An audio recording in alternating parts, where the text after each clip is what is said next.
ay dadako sa ating pag-aaral at habang kayo ay nanonood, nakikinig, ay maaari po kayong uh, gumawa ng mga tanong at binabasa na ho yan ng ating tagapagsagot. At inihanda niya na rin ang kanyang mga sagot sa inyong mga katanungan. Ang ating pagtatalakayan ngayon ay may kinalaman sa isa sa mga teorya o pananaw patungkol sa atonement. Ito po ay tinatawag nating penal substitution theory. Okay? Penal substitutionary atonement. Yun po ang ating tatalakayin. Okay?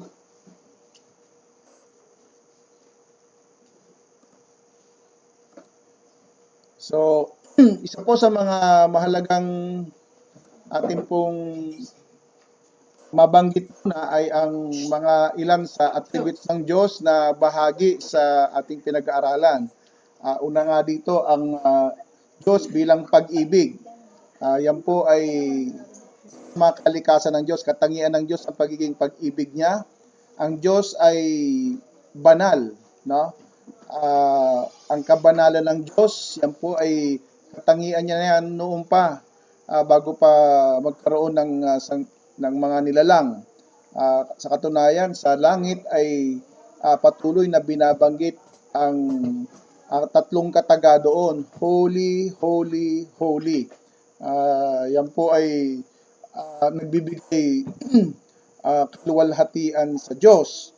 At ang pagiging matuwid niya, ang Diyos ay matuwid sa lahat ng bagay. God is just, God is righteous. Kaya nga ang usapin ng justice ay Diyos lamang ang makakapagbigay ng tamang hustisya sa lahat ng mga kaganapan sa mundong ito. Ang Diyos lamang ang matuwid sa lahat ng mga bagay. At may mga ilan pa siyang mga attributes na maaaring mabanggit sa ating pag-aaral. Dahil itong mga usaping ito, ating pong inaaral ang mga bagay na may kinalaman sa kung kanino ba si Jesus Christ nag-alay ng kanyang buhay. Ito ba'y para sa lahat ng tao o sa lahat ng mga pinili lang. So yun po yung ating mga inaaral dito. Yung pong ilan sa mga various theories of the atonement was already discussed, no, since last week. Ang ilan po dyan ay itong recapitulation theory, ransom to Satan theory, satisfaction theory, moral example theory, and then the governmental theory. At ngayon nga po ang ating pag-uusapan ay ang penal substitution theory. Yung review lamang po ng kaunti, ang recapitulation theory po ay isa sa mga attributes ng Diyos dyan ay yung kanyang pagiging omnipotent ay natalakay po sa mga isyong ito. Ang basic goal nga po dyan is to reverse the fall para ma-reverse yung ginawa ni Adan. At si Jesus Christ na po ang nag-reverse dito. Sa pamamagitan ni Jesus Christ ay yung ginawa ni Satanas ay pinawalang bisa iyon. Ang proponent nito ay si Irenaeus, ito yung mga church fathers na pasimuno nito. Ang talata na ginagamit yan madalas ay ang Romans chapter 5 verse 15 to 21. Ang ransom theory naman, ransom to Satan theory, ang attributes dito na in-apply ay yung wisdom of God. And ang basic goal of this view is to defeat Satan. And then of course, ang pinaka object of this view is Satan, kasi nga Si Satan kasi ang pagbabayaran ng kasalanan. At ang Diyos ay mayroong pananagutan kay Satan para matubos niya yung tao, ay kinakailangan pagbayaran ito ni Jesus Christ. Ang nag-post naman nito ay si Origen, at madalas na ginagamit na talata dyan ay ang Mark 10:45. Ang moral example theory naman is nakapokus doon naman sa love of God, and the basic goal is to show that the basic goal is to show God's love, the uh, unconditional love of God. And ang object dito, ang nais ng uh, ipaliwanag dito sa view nito, na ang lahat ng tao ay binayaran ang kasalanan nila. At dito nga ay si Pelagius, si Abelard ang mga proponents niyan.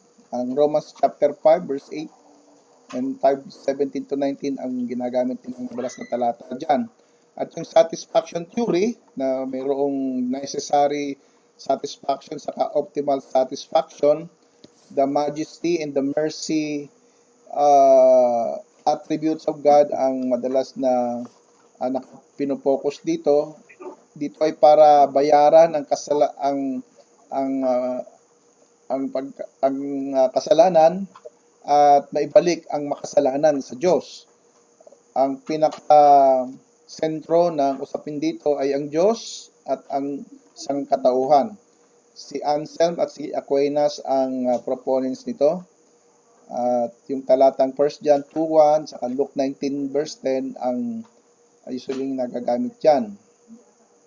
At yung governmental theory naman, the sovereignty of God, kasi nga ang Diyos ang siya magpapasya sa lahat ng mga bagay, at siya ang mayroong moral absolute control sa lahat, no? Kaya nasa Diyos ang pagpapasya kung patatwarin o hindi ang isang makasalanan. At dito ay kagandahan sa governmental theory, yung kautusan ng Diyos ay naipapatupad, hindi katulad doon sa moral example theory ay yung naisa sa isang tabi ang kautusan ng Diyos, kundi yung pag-ibig lang ng Diyos ang nabibigyan ng maraming panahon, ang pinakalundo.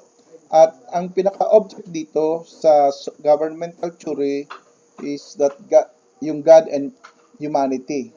Isaiah 42 verse 21 ang talatang ginagamit, at ang proponent dito ay si Grotius. Ngayon, araw nito ay medyo mahaba-haba po itong ating mga tatalakaying patungkol dito sa substitutionary theory. Ganun pa man ay wag ho tayo magmadali. Ang mahalaga maunawaan natin ito. Ito naman ay araw-araw nating pinag-aaralan. Wala hong enrollment fee dito, pero may matututunan tayo na magagamit po natin sa pagsansala sa mga maling aral, at higit sa lahat, maunawaan natin ang ebanghelyo ng Panginoon, ang ebanghelyo ng biyaya ng Diyos, the gospel of God's grace. Dito sa substitutionary theory, yung bibigyan natin ng attention dito ay ang pagiging just ng Diyos, the justice of God, yung kanyang pagiging matuwid na hukom. At ang pinaka-basic goal is to appease the wrath of God and to release His mercy. Dito nakasentro lamang sa Diyos. Ang Isaiah 42 verse 21 ang talatang ginagamit din dito, at ang proponents nito ay si John Calvin. Okay? So let's now discuss this penal substitution theory.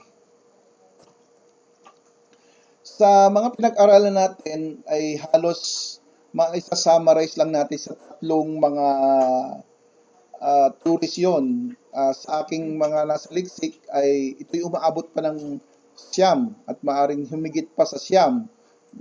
Babanggitin ko rin yung 9 na yon sa mga susunod, no? Kasi minsan nabanggit nga ni Pastor Romy yung Christus Victor,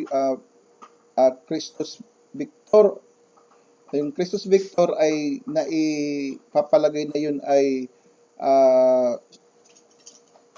ransom to Satan theory. Halos pare sila, pero may may ilang difference lang. Kaya ito ay naibukod, no, sa theories. Kaya ito'y umabot ng siyam or mahigit pa. Pero basically, itong mga pinag-aaralan natin ay nasa tatlong main theories, no, na nagsanga-sanga lang. Yung una ay yung Satan, yung usapin patungkol kay Satan, yung usapin patungkol sa punishment, and then yung usapin patungkol sa exemplary, no? Dito dun sa bagay na nakatuon kay Satan, ito yung mga views relating Christ's death to Satan, na si Kristo ay namatay para ipangbayad, pantubos kay Satanas. Yung exemplary views naman, ito yung mga pananaw where the death of Christ seen as an example to influence the sinners, no? Para gawing at tularan at gawin ng mga tao yung ginawa rin ng Panginoon.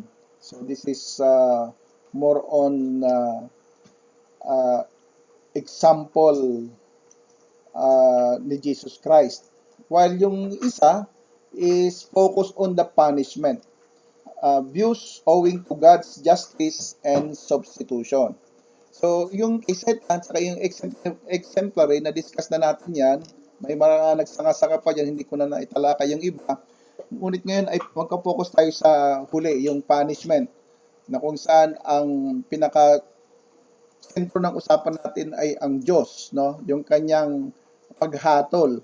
At ang paghatol ng Diyos ay iginawad niya sa isang tinatawag nating kahalili o yung substitute, no?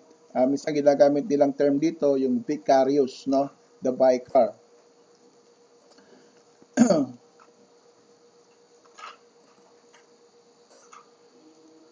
Itong substitutionary theory ay matapos na ma-develop itong recapitulation, ransom Satan, satisfaction theory, moral example theory, governmental theory, ang substitutionary theory ay halos sumabay ito sa panahon ng Reformation, no? During the time of Reformation.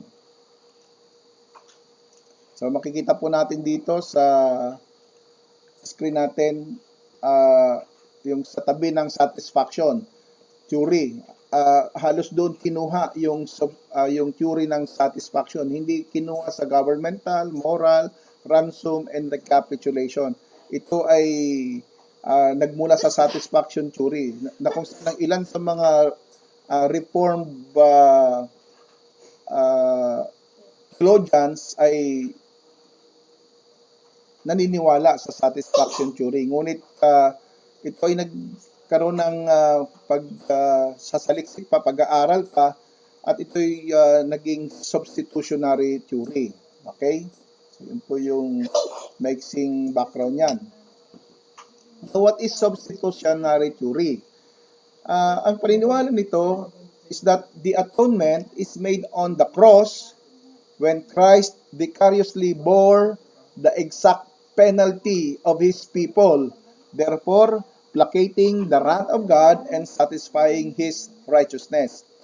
Dito sa paniniwalang ito, ang cross, no, ni Kristo ang naging tugon upang ang hinahanap na pambayad sa kasalanan ng tao ay mapunuan doon sa hinihingi ng batas, ng kautusan ng Diyos, na kung saan ang Diyos ay magpaparusa sa makasalanan at hindi maaring hindi magparusa ang Diyos sapagkat matuwid siya. Hindi pwede yung katulad sa ibang theory na sorry o kaya Panginoon, sorry sa nagawa ko at ang Diyos naman ay okay na. Sabi nga po natin ay pag ganoon, hindi na kinakailangan ni Kristong mamatay sa krus. Pwede palang patawarin ang tao na hindi na kinakailangan pagbayaran pa ng kanyang anak. Dito sa substitution, hindi maaring ganoon lamang. Kinakailangan merong humalili. Kinakailangan igawad pa rin ng Diyos ang parusa at ito nga ay igagawad niya kay Kristo doon sa krus. Doon ibubuhos ng Diyos ang kanyang puot at galit, kasalanan at sa mga makasalanan. Si Martin Luther, si Calvin at ang ilang mga Reformed Protestants ang mga nagsusulong nito o nagsulong nito. At marami sa kasalukuyan ay ito na ang pananaw nila. Now, since many of those who ascribe to limited atonement and unlimited atonement would agree with the vicarious substitution theory, I have used the words his people to describe those for whom Christ died. This would be inclusive of both persuasions. So, may mga naniniwala kasi na nasa Arminian theology at sa Calvinist theology sa substitutionary theory. Ako'y naniniwala na kahit nasa loob ng Arminian o nasa loob ng Calvinism, maaaring maligtas sila provided na ang tunay na ebanghelyo ay marinig nila at ang banal na espiritu kilusin sila at sila ay maborn again. Maaring hindi pa kagad nila maunawaan ang doktrinang ito, ngunit meron ng pagkilos sa kanila ang Diyos. At hindi ito maaaring i-credit sa kanino man na tao.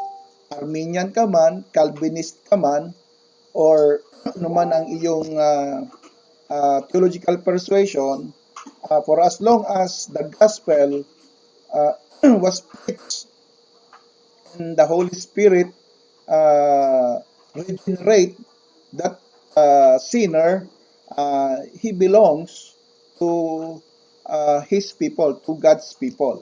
Okay? Yan po ay isang katotohanan na hindi po natin maitatanggi.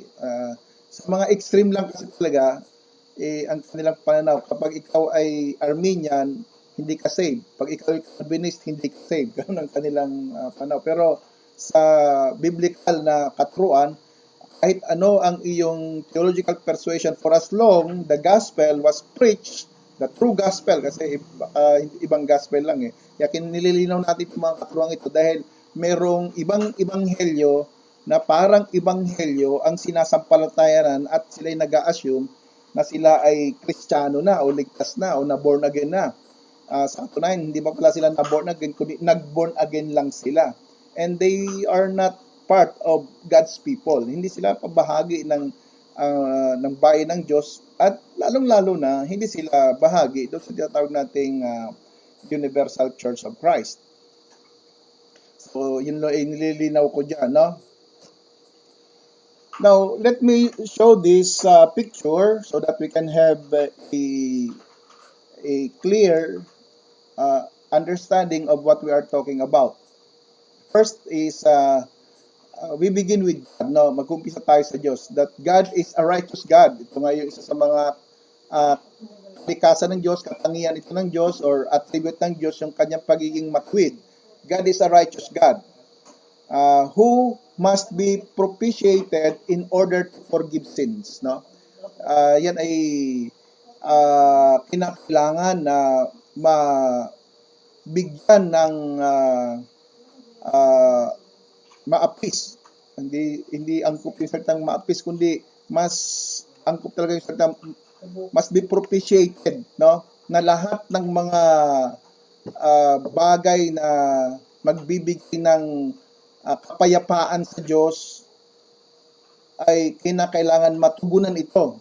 Ngayon, kung ang tao ang siyang tutugon sa hinahanap ng Diyos, walang tao ang maaaring makapagbigay ng payapa. Hindi mapapayapa ang Diyos kung ang taong katulad lang natin ang gagawa.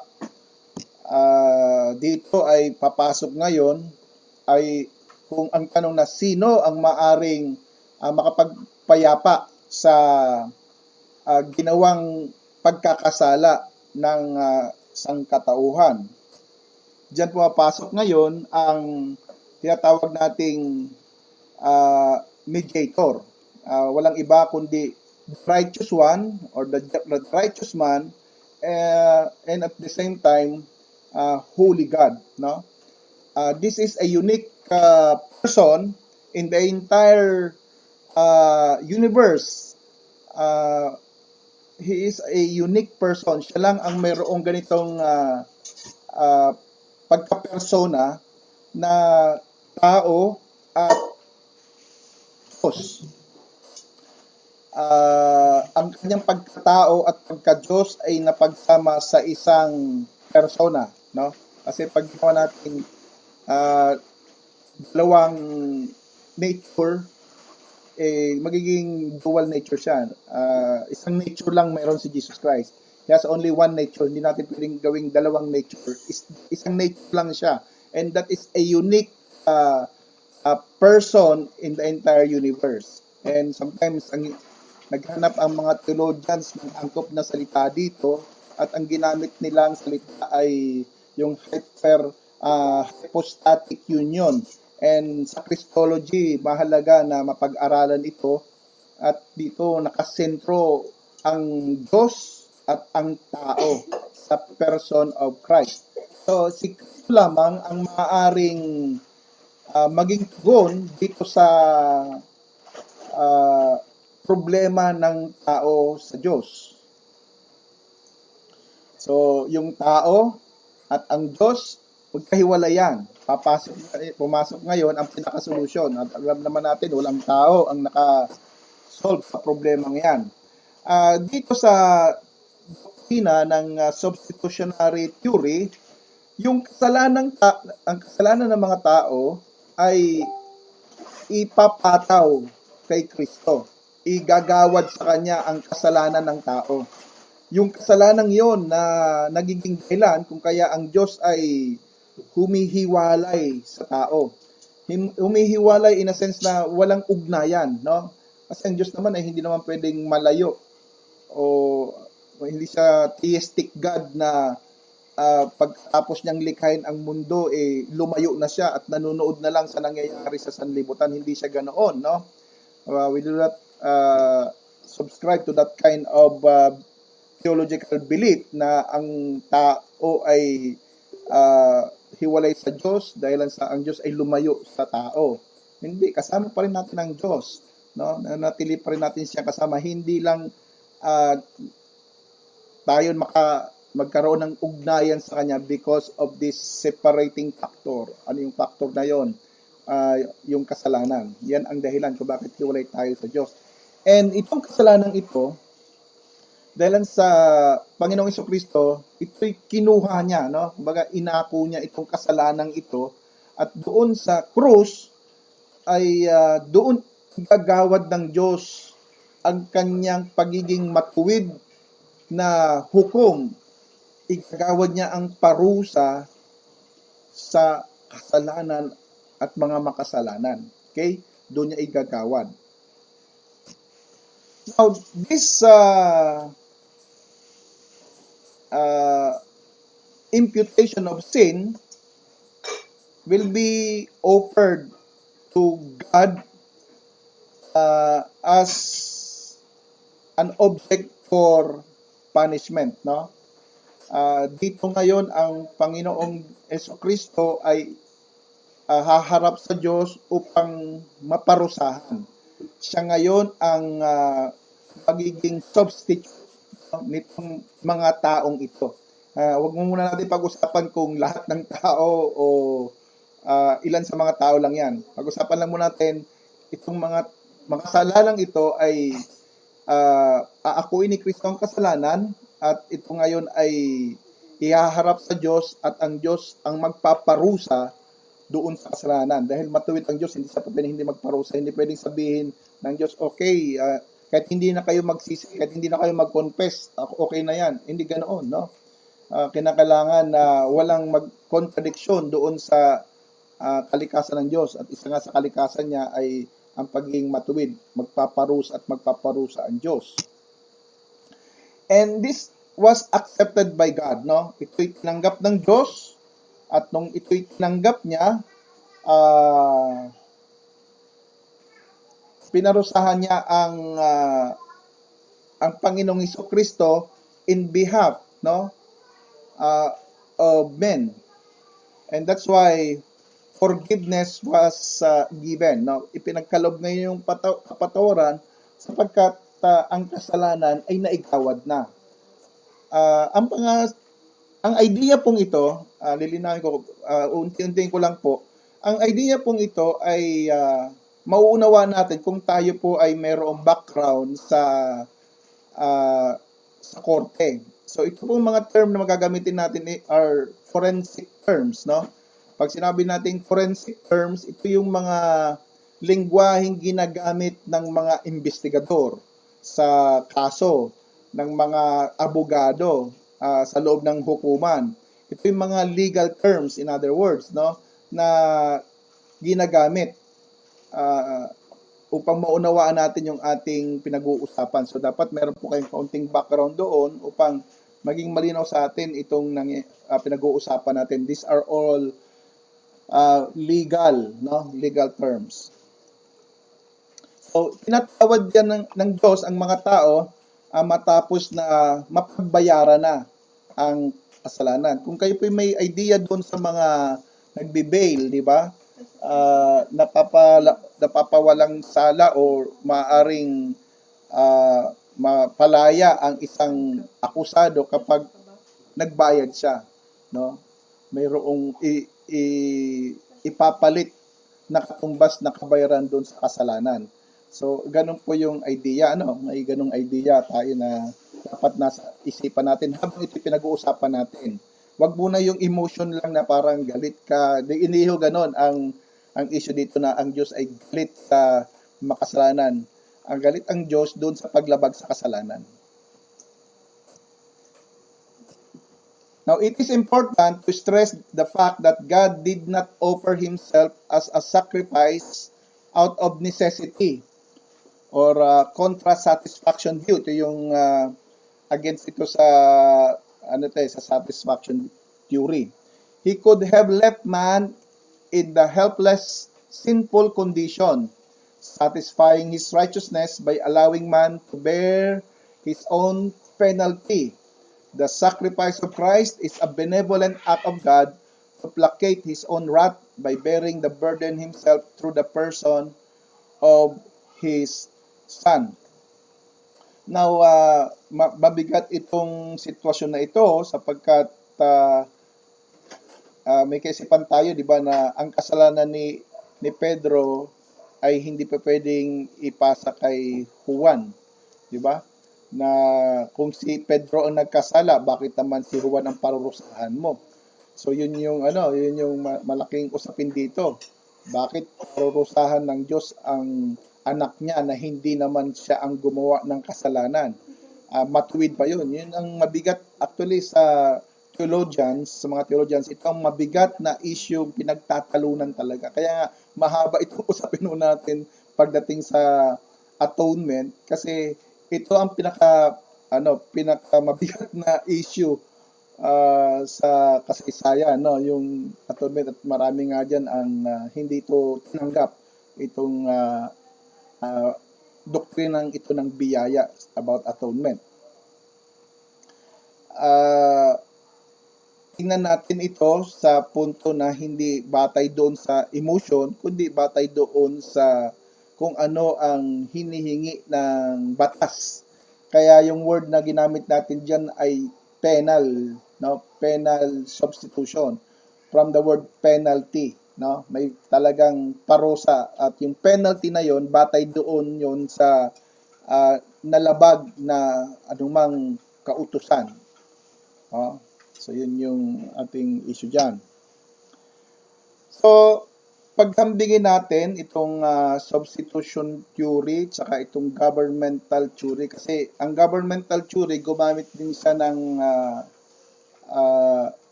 kautusan, no? Ang substitutionary theory ganoon din, kautusan din. Halos pareha sila na substitute penalty. Sa governmental theory, substitute for penalty.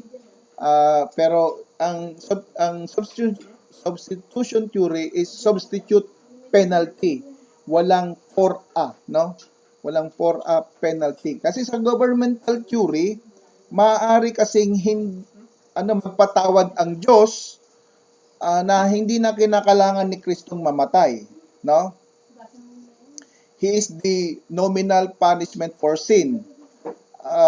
Kasi nga ang ano dito ay yung kanyang pagiging soberano, nasa Diyos ang pagpapasya. At kung ginawa man ito ng Diyos na ang kanyang anak ang mamamatay para sa kasalanan ng mga tutubusin niya, ano yun, nasa pagpapasya ng Diyos yun kasi soberano nga siya, nasa kanyang malawak na pagpapasya yun. Dito sa substitution theory, ang focus dito ay as a vicarious punishment for our sins. Siya ang naging kahalili, no? Talagang dito ay nandoon ang pagkasoberano ng Diyos, but at the same time nandoon yung kanyang pagiging matuwid, yung kanyang righteous act, no? Kaya nga sa Corinthians, nung sinulat ito ni Pablo, sa 2 Corinthians chapter 5 verse I think 20 and 21, na ang kamatayan ni Kristo ay katuwiran ng Diyos yan. Isang matuwid na hakbang ang ginawa ng Diyos na parusahan ang kanyang anak. Sapagkat ito lamang ang paraan, there is no other way for man to be saved except the sacrifice, except through the vicarious sacrifice of Jesus Christ. Wala nang iba. Ito man ay sa nakaraan, sa kasalukuyan at sa mga darating, lahat ay nakasentro dito sa nangyayari kay Jesus Christ at sa nangyari sa ating panahon, sa nangyari kay Jesus Christ doon sa lumang tipan, sa mangyayari kay Jesus Christ. So they were looking forward to what will happen to the Messiah, and in our case we are looking back to what had happened to the Messiah. That is the center of the gospel, si Kristo. At yun, kaya nga doon natin nililinaw ano ba ang tamang pananaw, turo ng Biblia sa usaping ito. So kaya pag pinaghahambing lang po natin yan sapagkat bandang huli ay kikiling tayo. I mean, dapat maging malinaw sa atin. Hindi lang ito para alamin lang kasi may mga pastor na inaalam lang ito pero wala naman silang pinapanigan. Hindi malinaw sa kanila yung kanilang pinaninindigan na aral, no?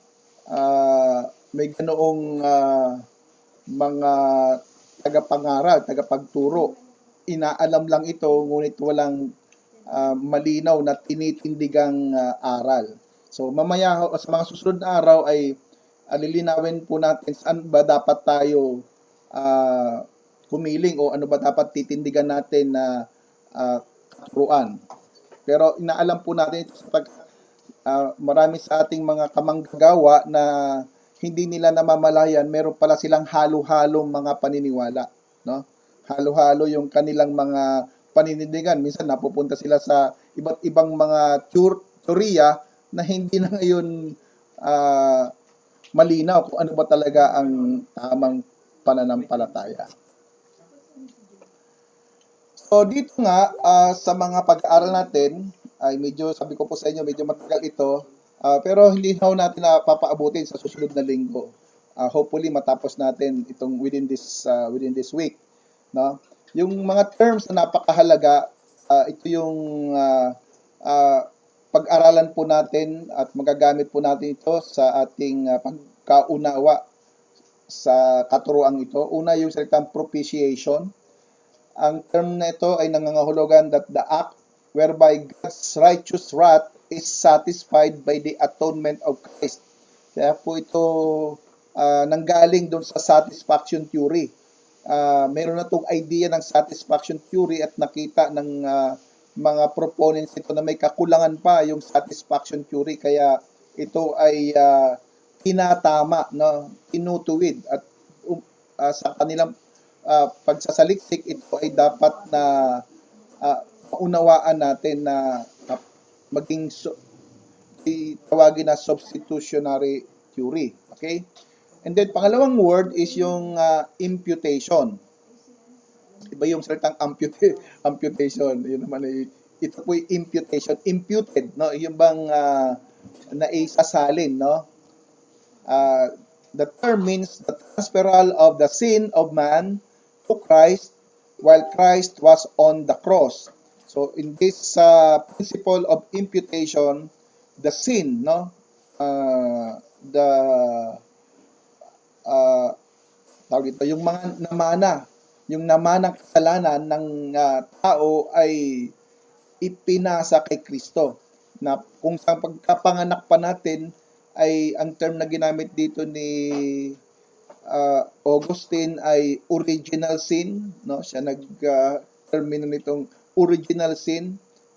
Gamitin natin yung na may original sin tayo at ito ay ipinasa kay Kristo, no? Nung siya ay nabayubay sa krus, yung kasalanan na dala natin, minana natin mula sa mga ninuno natin, ito'y inilagay kay Kristo. At doon nga sa krus ay ito ay sinira, winasak, no?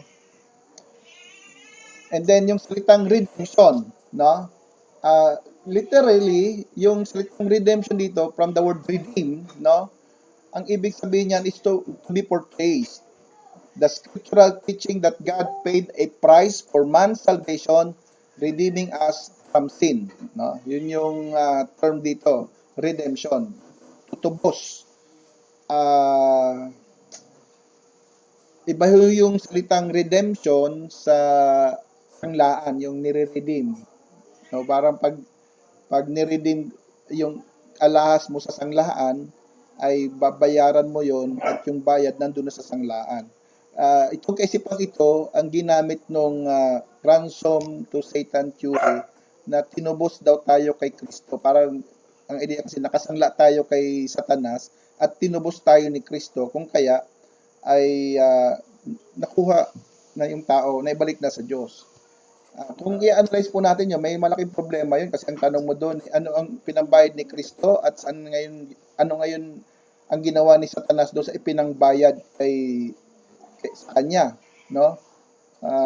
Anong ginawa niya doon, 'di ba? Kasi kung yung paybayad lalabas may di ba yumaman pa lang husto, gumanda pa ang kalagayan ni Satanas nung mabayaran na, matubos ng tao.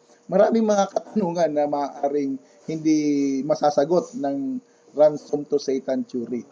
Now, although redemption is not a passive verb in Scripture but active, redeem, it is used here as a theological term. So, hindi ito yung terminolohiyang ginagamit nga doon sa sanglaan, no? It is a theological term. Let me use another illustration. Makakatulong po kasi ito dahil para ma-imagine natin sa isip natin kung ano yung theory na ito. Yung kasalanan ni Adan, no? Napag-usapan na rin po natin ito doon sa mga nauna nating mga pag-aaral, yung tinatawag natin the federal headship. Yung kasalanan ni Adan ay ipinasa sa sangkatauhan. Actually, kung i-analyze po natin ito, ang sangkatauhan, lahat yan ay kaisa ni Adan. No? Kasi yung salitang Adan, ang kahulugan niyan ay mankind. So sa makatwid, lahat ng mga gagaling sa kanya, lahi niya yon. At walang iba pang lahi bukod pa kay Adan. No? Walang iba pang katulad ni Adan na nagpalagana pa ng panibagong lahi, no? Na tao. No? Siya lamang ang pinagmulan ng lahat ng uri ng tao. Ito man ay maputi, ito man ay matangkad, ito man ay babae, lalaki, bakla, tumboy, anumang kasalanan, ito may pandak, o ito man ay mataba, payat, o anumang mapula ang mata, maitim ang mata, green ang mata, o kung anong lahi, ito man ay may kapansanan, ito man ay kung anong klase, no, na nakikita natin sa daigdig na tao, lahat yan ay galing kay Adan. Kaya naging ganyan yan sapagkat yung, lalo na sa mga hindi maganda ang naging kinalabasan, kasama yon sa mga winasak, sinira ng kasalanan. So that's the effect. No? Maaaring sa itsura, yung iba ay hindi sira ang kanilang panlabas na itsura, ngunit wasak din ang kanilang kalooban. No? Ano rin, wala ring kagandahan sa kanilang puso, sa kanilang kaluluwa. Wasak din. Yan ang epekto ng kasalanan. So lahat ng tao ay nanggaling kay Adan. No? So yun, naipasa sa tao. No? Naipasa sa tao. Parang ano yun sa akin, ang simpleng illustration ko dyan lahat ng anak ko, apelyido ko. Parang gano'n lang. Automatic yun. Yung anak ko, kung Godoy ako, Godoy dapat sila. Hindi pa pwedeng palitan yung apelyido nila na ngayon ay pinopropose na kahit hindi na gamitin ang apelyido ng tatay. Yan ay mga liberal na kaisipan, no? Pero the principle is almost like this, no? Like that, no? Na naipasa ko sa mga anak ko yung aking apelyido, no? And then after imputing the sins of Adam to mankind, then the sin of man were imputed to Christ. So dito makikita ho natin sa picture na ito kung paano ipinakita ng Diyos ang kanyang mahabang pasensya, no? Yung kanyang grasya na hindi agad ipinataw ng Diyos ang parusa ng lubos na parusa sa tao. Okay? Bumilang pa ng libu-libong mga taon hanggang sa dumating si Kristo upang tubusin ang kasalanan ng tao, no? Sa lumang tipan ay mayroong anino na tumutukoy sa Panginoong Hesukristo. Kaya nga diyan makikita natin sa illustration na yan na ang biyaya ng Diyos na hindi mo maarok na kumbaga nakapagpasensya ang Diyos na hindi niya kaagad ibinuhos ang lubos na parusa sa makasalanan. Sa katunayan, kung sa ating kalagayan ngayon, kung kayo nakikinig, buhay ka pa, buhay pa ako. Mamayang gabi, matutulog ka. At kung ikaw ay magigising kinabukasan, yan po'y biyaya, yan po'y awa ng Diyos na habang natutulog ka, hindi ka pinatay ng Diyos. Yun ay dapat makita natin kung paano ang biyaya ng Diyos. We're talking about God's grace, kung paano ang biyaya ng Diyos kumikilos sa ating mga makasalanan, no? And through Jesus Christ, the sin of men were imputed to Christ. So itong pag-impute dito kay Jesus Christ, he is the second Adam, the second federal head, no? Now in this case, the second federal head dito ay this is now a part of the new creation. Yung first Adam is the part of the old creation wherein lahat ng mga nanggaling sa kanya ay mawawasak, sisirain, will pass away, no? While dito sa second Adam, which is the second federal head natin, ang sino mang sa kanya ay nakipag-isa, o ang sino mang sa kanya ay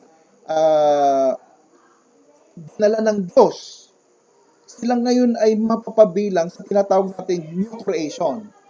Okay? New creation. So, yan yung konsepto po dyan, no? So, sana makikita po natin kung ano ibig sabihin ng pagliligtas. Na tayo ngayon ay inililigtas dito sa old creation na ito which will pass away. At doon sa new creation, you will never pass away, no? You will live forever and ever. So, yun po yung konsepto dyan. Kaya yan ang idea ng imputation. Now, let me stop here. Dito muna ako at dadako muna tayo sa tanungan. Itutuloy ko yan mamaya, so Lord willing, yung substitution theory, itong dalawang ito. Okay, so let me go back to our Amen. pastors. Praise Baka may the mga Lord. tanong na, no? Okay. May mga Amen. katanungan na. Jesus na ako. Okay na. Okay, nakaset up na. Praise the Lord. Okay. Praise God. Amen. Hallelujah. Salamat po muli sa ating Panginoon. At nakita niyo naman ho, kung gaano kadetali at talaga naman pinabalik-balikan po natin yung mga theory po na ba't iba sapagkat napakahalaga po nito na maunawaan natin. Dahil napakahalaga po na alam natin yung pinagaspot.